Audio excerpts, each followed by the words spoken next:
আসসালামু আলাইকুম সুপ্রিয় দর্শক, প্রবাসী ও বাংলাদেশ পেজের পক্ষ থেকে নতুন একটা শিক্ষামূলক ভিডিওতে আপনাদেরকে আমন্ত্রণ।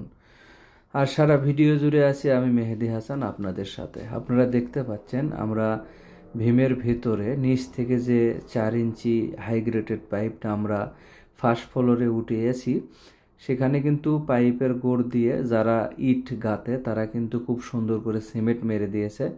এই জন্য আমরা কিন্তু ওখানে যে টিটা লাগাবো সেই টিটা কিন্তু আমরা লাগাইতে পারতেছি না। এই জন্য আমরা একটু ভেঙে নিলাম। দেখতে পাচ্ছেন, ভেঙে নেওয়ার পর আমরা একটু মাপ দিয়ে দেখলাম যে আমাদের টিটা আসে কি আসে না।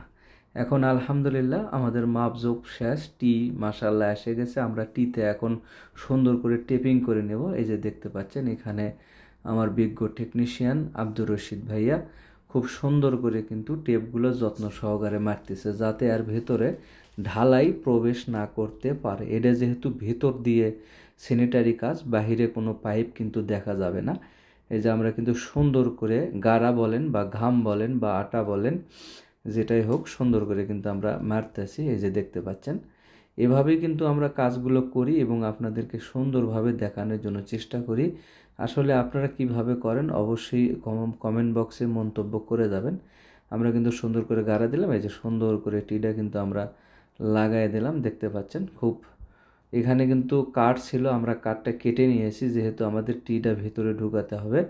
এই জন্য কিন্তু আমরা কাঠটা কেটে নিয়েছি, যেহেতু ছাদের নিচ দিয়ে কিন্তু এর যে স্যানিটারি কাজটা কিন্তু হবে। এখন উপরে কিন্তু আমরা পাইপ লাগাই দেব, যাতে আবার সেকেন্ড ফ্লোরের দিকে চলে যেতে পারে। মূলত এই বিল্ডিংয়ে অবশ্য প্রত্যেকটি লাইন আমরা আলাদা আলাদা করে করছি। ফার্স্ট ফ্লোরের পানি যে পাইপ দিয়ে নামবো ওটা কিন্তু সেকেন্ড ফ্লোরের পানি নামবো না, সেকেন্ড ফ্লোরের আলাদা পাইপ কিন্তু দেওয়া আছে। তো দেখতে পাচ্ছেন ওপরে গ্যাস বাইর হওয়ার জন্য কিন্তু পাইপের মাথা অবশ্যই ওপরে বের করে দিতে হবে, না হলে ভেতরে কিন্তু গ্যাস হওয়ার সম্ভাবনা 100% আছে। এই জন্য আমরা পাইপটা কিন্তু দেখতে পাচ্ছেন আবার সুন্দর করে লাগাই দিয়ে উপর দিকে করে দিলাম।